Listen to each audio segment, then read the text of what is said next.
Assalamualaikum warahmatullahi wabarakatuh. Selamat pagi pemirsa, senang sekali saya Farid Hasan kembali menjumpai Anda dalam Tawakal. Pemirsa, Islam mengajarkan manusia untuk saling memaafkan.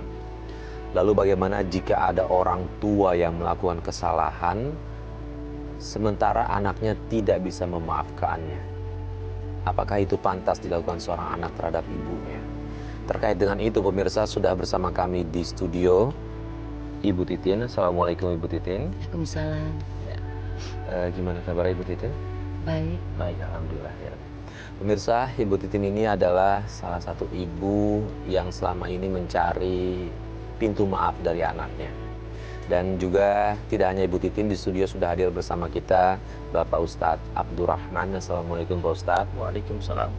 Terima kasih juga sudah bersama kami di studio Sama-sama. Pak Ustadz. Sama-sama. Jadi gini ceritanya Pak Ustadz dan pemirsa di rumah, bahwa Ibu Titin ini dia saat ini mencari pintu maaf dari anak-anak. Padahal Ibu Titin ini awalnya dibenci anaknya, adalah niatnya awalnya untuk menyelamatkan anak-anaknya. Tapi justru perlakuan anaknya malah kebalikannya, membenci Ibu Titin.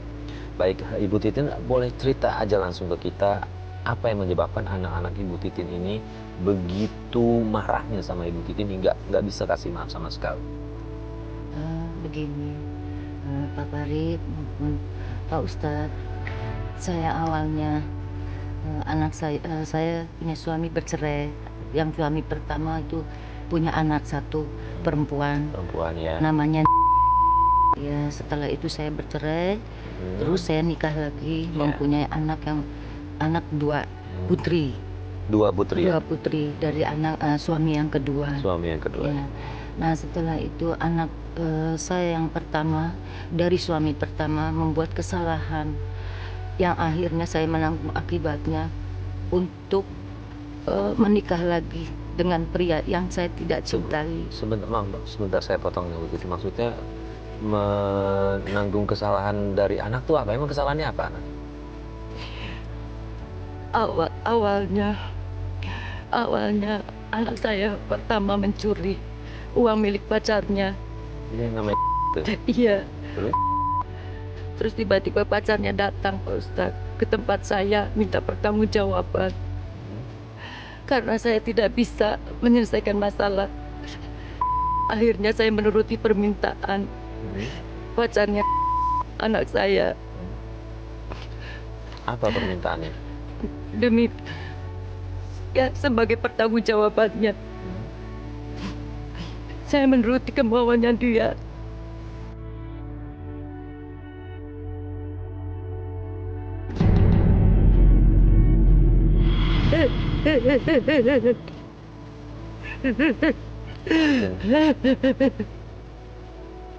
Istighfar dulu, Ibu Titin masih mau melanjutkan atau Ya, maaf Pak. masih mau cerita? Coba istighfar dulu. Tenangin dulu aja.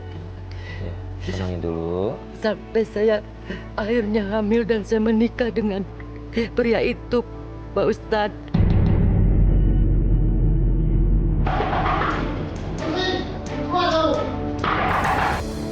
Siapa sih?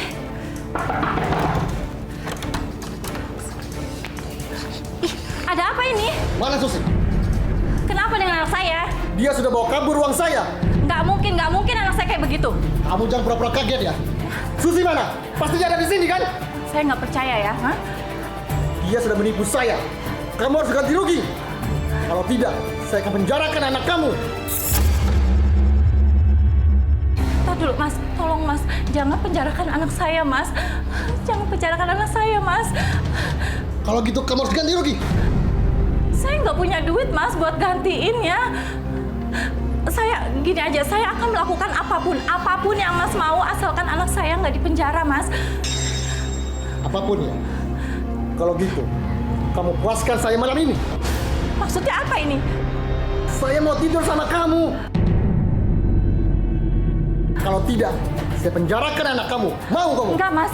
Oh, Mas. Ayo. Enggak Mas. Mas. Ayo masuk. Bejat kamu.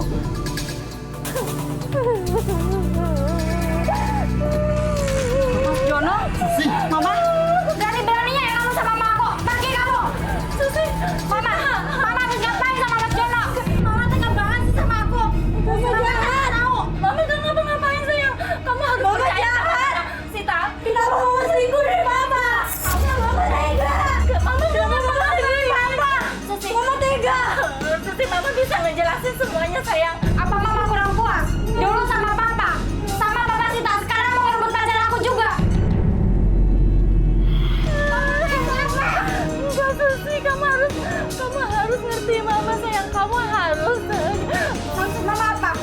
kayak gini. Enggak, ya Allah, ini nggak seperti yang kau pikirin.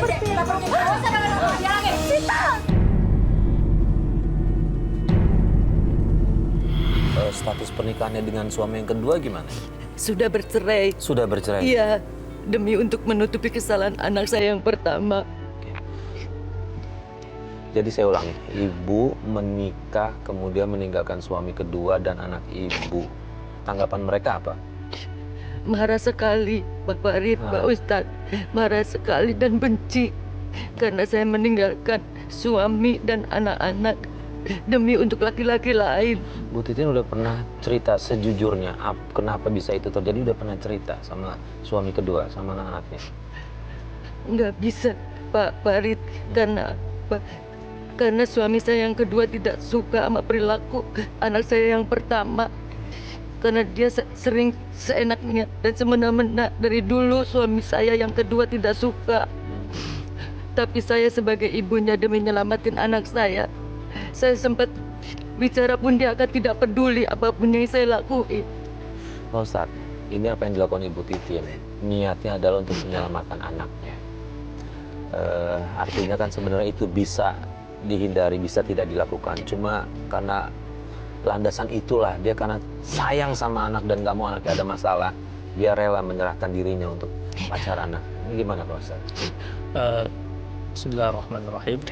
Dalam hal rumah tangga, biasanya kan kita membangun rumah tangga itu yang paling penting itu landasan keimanan yang paling utama.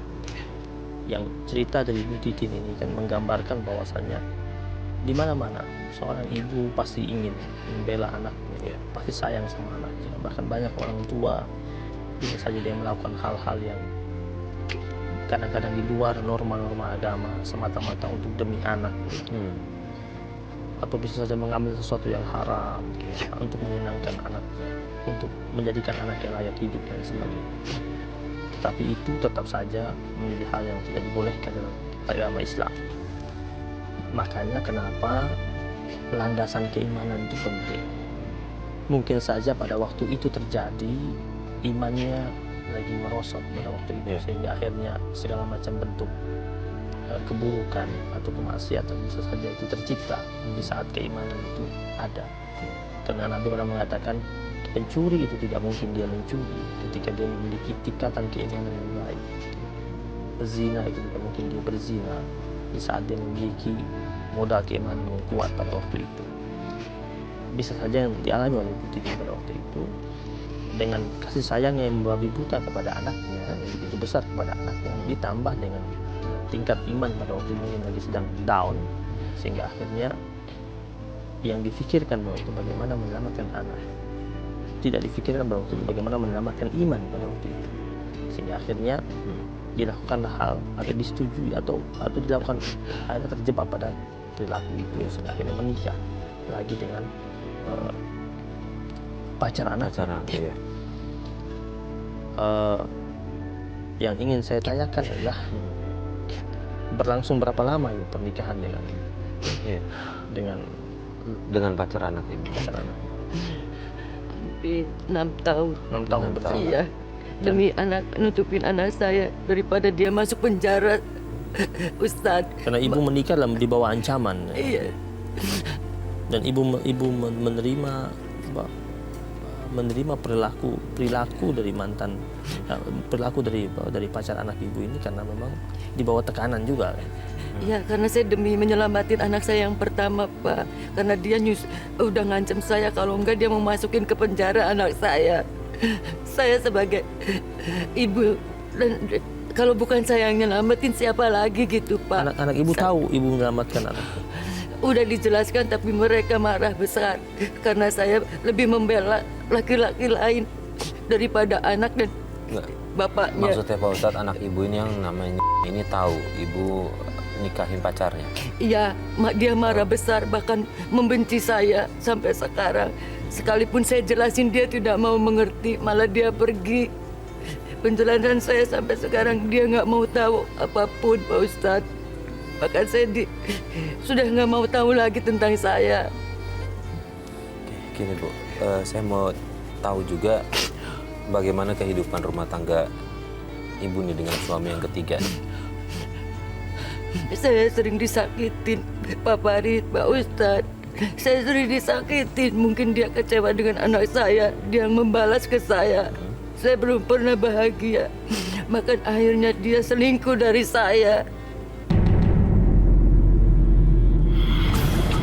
Pak, katanya mau beliin cincin. Iya, sabar ya nanti. Aku mobil loh dengan Iya iya. jangan lupa Nanti ya. Mas beliin ya, oke? Sabar ya. Astagfirullahaladzim, Mas.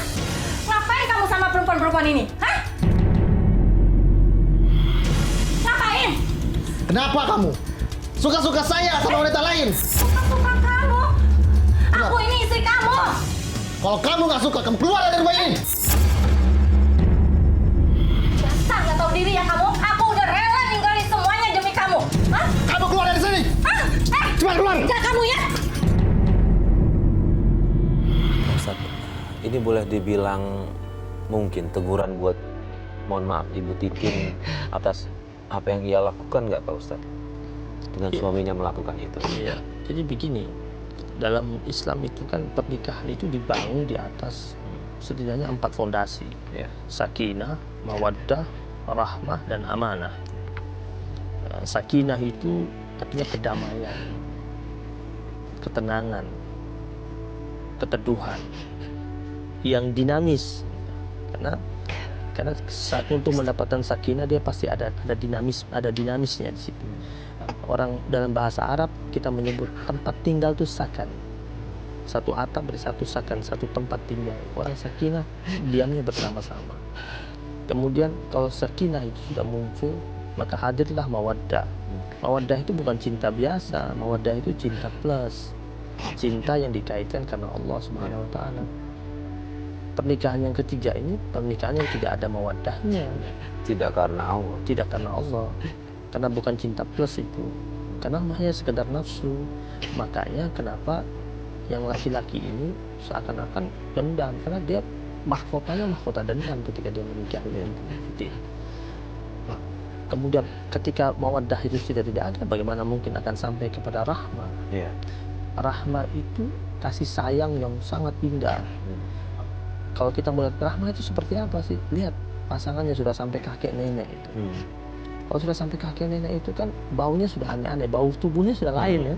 Tapi tetap sayang, tetap gandengan. Kenapa? Karena rahmah yang sudah dimiliki. Walaupun sudah sama-sama tidak punya gigi, sama-sama ompong, sama-sama rambutnya habis, sama-sama pakai kacamata yang begitu tebal, tapi rahmah bergandengan terus. Kenapa? Karena mereka sudah lewati tahapan sakinah, sudah mereka lewati, mawaddah sudah mereka miliki, ya akhirnya Allah anugerahi rahmah pada mereka. Dan amanah. Amanah itu apa? Amanah itu ketika masing-masing pasangan itu tahu bahwasanya mereka ini semua memegang amanah masing-masing. Laki-laki ketika mengambil wanita dalam kacamata Islam, dia mengambil alih amanah dari Allah Subhanahu wa taala. Karena wanita yang dinikahi ini dulunya amanah dari Allah turun pada orang tuanya dan berlanjut kepada laki-laki yang memegang amanah. Karena Nabi mengatakan fa innakum akhadtumuhunna bi amanillah. Mengambil laki-laki ini dari mengambil alih amanah. Laki-laki ini mengambil alih amanah dari Allah Subhanahu wa taala ketika mengambil wanita ini. Nah, pernikahan yang terjadi ini antara Ibu Titin dengan suami yang ketiga tidak terlihat itu, sehingga prahara pasti akan muncul, prahara itu, dan tak akan berkesudahan kecuali kembali kepada rule yang telah Allah siapkan itu. Ibu Titin, lalu apa yang terjadi setelah Ibu menikah dengan suami yang ketiga? Ada kejadian apa atau seperti apa ya?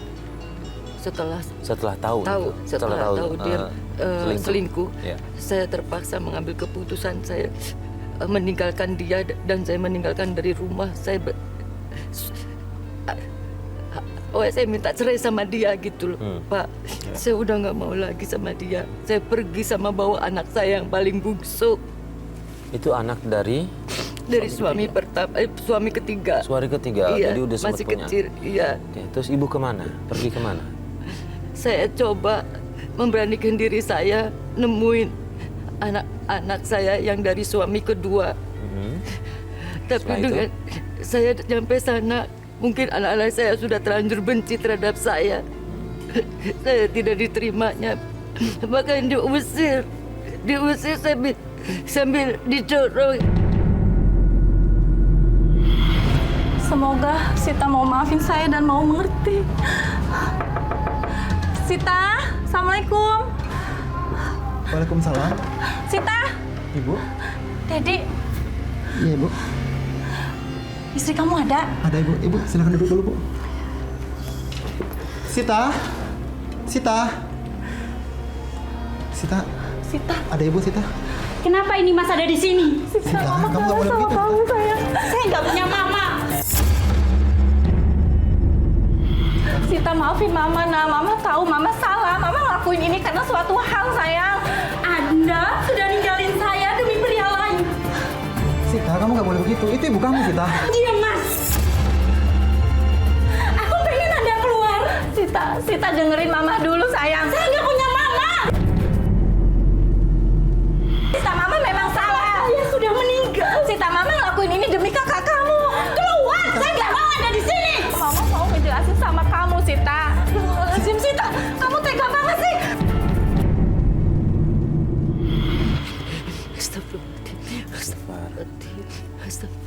Saat itu ibu pernah coba bilang apa yang sebenarnya terjadi sama keluarga dari suami kedua dari anak dan anaknya. Saya udah jelasin, Pak Mas Farid, tapi percuma mereka nggak mau mendengar penjelasannya saya, Pak. Karena mereka masih marah, ibu Ya, memutuskan untuk meninggalkan mereka. Rumah, ya, karena mereka masih kecil pada waktu itu. Udah menganggap saya ibunya jahat. Gini Bu Titin, tadi di awal sebelum kita mulai syuting, kita sempat nanya Ibu Titin ada nggak nomor telepon yang insya Allah kita coba telepon anaknya Ibu Titin. Mumpung di sini ada Pak Ustadz, ada kita juga, kita coba temenin. Mana tahu terketuk hatinya Pak Ustadz, ibunya udah berkali-kali mau minta maaf sama anaknya. Sejauh ini nomor yang punya adalah cuma nomor ya. Iya, Yang anak cuma anak pertama dari suami pertama. Iya, cuma itu aja, Pak Mas Kita Farid. coba dulu telepon ya. Iya, Mas Farid. Gimana? Udah nyambung? Halo, Mudahan ya, Bismillah ya. Iya, Mas. Coba, udah. halo. Nah ini. Halo, Assalamualaikum. Iya, waalaikumsalam. Dengan Mbak Iya, benar saya. Mbak saya Farid Hasan dari Antv. Iya. Ya. Ada perlu apa ya? Mbak, mohon maaf, betul anaknya Ibu Titin? Iya. Iya, sebentar Mbak, ada yang mau ngomong sebentar. Assalamualaikum, Nak. Waalaikumsalam. Ini Mama. Mama mau bicara, Nak. Mama mau Mama. bicara, kangen. Mama mau menjelasin semuanya, Nak. Tolong, Nak, dengarkan, Nak. Mama. Mama saya udah nggak ada. Astagfirullahaladzim. Mbak, ini Iya. kita dapat nomor Mbak dari Ibu Titin. Mbak ini anak pertama dari suami pertamanya Ibu Titin kan? Iya. Mbak ini tolong Ibu Mbak datang ke Antv untuk minta tolong untuk bisa bersilaturahmi kembali dengan anaknya. Dia kesini mohon untuk meminta maaf sama Mbak. Kenapa kok bisa Mbak ngomong kalau ibunya Mbak sudah meninggal? Mama saya tuh udah meninggal, Mas. Loh, Dia udah ninggalin saya dari saya masih kecil. Saya udah nggak tahu. Pokoknya mama saya taunya udah meninggal. Maafin saya, Nak. Maafin saya. Ibu nggak cukup, mama nggak cukup nyakitin saya. Udah deh, nggak usah telepon saya lagi. Pokoknya saya tahu mama itu udah meninggal.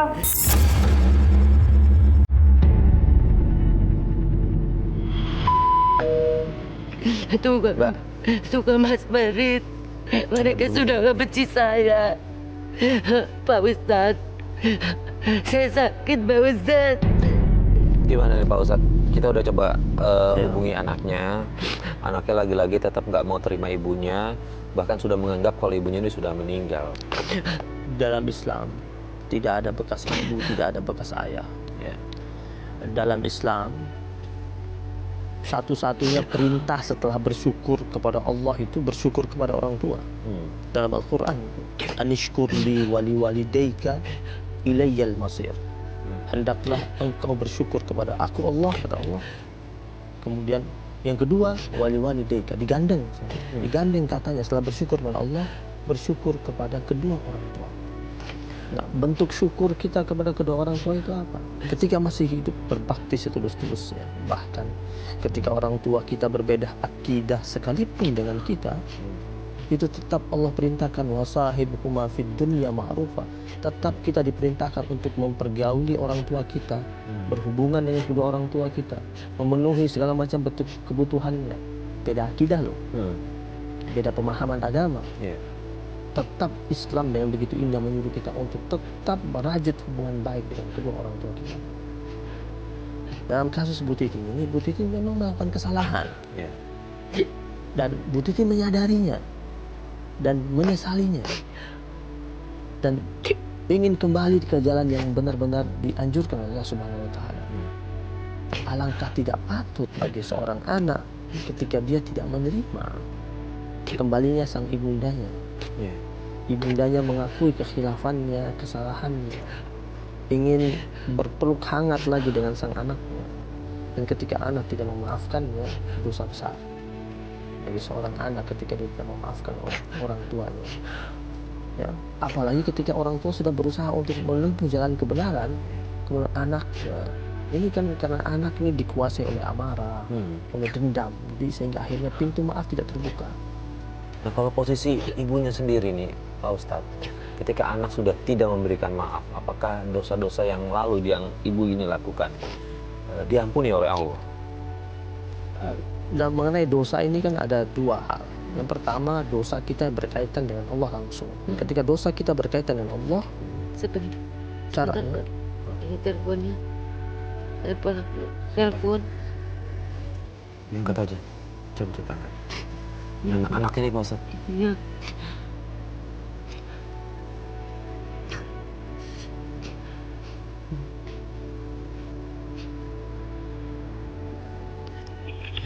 Iya, halo. Halo. Iya nak. Ini mama nak. Iya nak. Mama, maksudnya apa? Telepon pakai dari Antv segala. Iya Mama mama. nggak puas. Udah nyakitin saya, udah ninggalin saya dari saya masih kecil. Sekarang Mama telepon dari Antv. Mama mau mempermalukan saya. Tidak nak. Mama cuma minta bantuan ANTP. Mama cuma mau minta maaf sama kalian semua. Saya itu udah sakit hati, Ma. Mama itu ninggalin saya dari saya masih kecil. Bagi saya Mama itu udah nggak ada. Udah jangan permalukan saya dengan telepon pakai nama Antv lagi. Mohon maaf nih, saya Farid pegang handphonenya ibunya Mbak. Tolong ini ibunya udah mau minta maaf. Kenapa enggak buka hati maafkan ibu. Ibu, halo Mbak. Dia udah bingung mau kemana lagi minta tolong. Satu-satunya cara dia coba ke Antv, dia minta tolong. Tolong deh Mas, Mas itu nggak tahu urusan keluarga saya. Mama saya itu wanita yang jahat Mas, yang ninggalin anaknya dari masih kecil. Nikah, dia pergi sama laki-laki lain, laki-laki yang muda Mas. Mbak, dengerin dulu, mohon maaf saya potong. Mbak, ini saya di sini sama Pak Ustadz mencoba mendengarkan ceritanya ibunya Mbak. Dia sudah mengakui semua kesalahannya. Kenapa tidak? Saya sih mohon Mbak maafkan ibunya Mbak. Mohon maaf kalau dari pandangan kita, kalau menurut kita, oke, ibu Mbak melakukan kesalahan, tapi Mbak nggak sebaiknya memperlakukan orang tua seperti itu. Kalau menurut kita. Saya belum bisa maafin. Saya minta maaf ya Mas, saya belum bisa maafin ibu saya. Mbak. Itu kan Mas Farid. Anak saya tidak akan mau menerima saya lagi. ibu tidak boleh berkata tidak akan mau. Semua kemungkinan tetap ada. Harapan yang kita berharap daripada manusia, jangan pernah kita hanya bergantung sama manusia, tapi setiap kali kita berharap pemaafan dari manusia, kita juga bergantung pada Allah Subhanahu wa Ta'ala. Tetap berharap. Tadi kita bahas mengenai dosa. Dosa yang dua. Yang pertama, dosa yang berkaitan dengan Allah langsung. Ketika dosa berkaitan sama Allah, maka kita beristighfar, selesai. Yang kedua, dosa yang berkaitan ada hubungannya dengan manusia, seperti dialami sama Bu Titin. Bu Titin sudah sempat berkali-kali datang untuk menebus dosa tersebut. Selain beristighfar kepada Allah, datang meminta keridhaan dari orang-orang yang pernah ia kecewakan. Kalau sudah ada usaha berkali-kali, lalu bagaimana ketika orang yang kita minta maaf yang tidak mau memaafkan? Apakah sudah selesai atau belum selesai? Kejadian ini pernah ditanyakan oleh Abu Bakar As-Siddiq radhiyallahu taala anhu. Abu Bakar As-Siddiq pernah bertanya, Rasulullah, bagaimana apabila ada dosa kita berkaitan dengan hak orang? Kemudian kita datang kepadanya berkali-kali minta maaf kepadanya, tapi orang tersebut tidak mau memaafkan. Lalu kata Nabi, ketika engkau sudah berusaha berkali-kali minta maaf, minta ridho darinya, dan dia tidak mau ridhoinya, tidak mau memaafkan, maka engkau datang lagi kepada Allah. Engkau adukan kepada Allah, karena Allah sebagai al-wali, Allah sebagai pengambil alih urusan hamba-hambanya. Bilang sama Allah, ya Allah, saya punya masalah dengan si fulan disebutkan namanya. Saya sudah datang kepadanya, ya Allah, meminta ridho padanya, meminta maaf padanya, tapi dia tidak memaafkan saya. Aku kembali datang kepada engkau, ya Allah, karena engkau sebagai al-wali, sang pengambil alih urusan. Aku serahkan urusan aku dengan hambamu itu kepada engkau, ya Allah. Maka selesailah sudah urusan kita.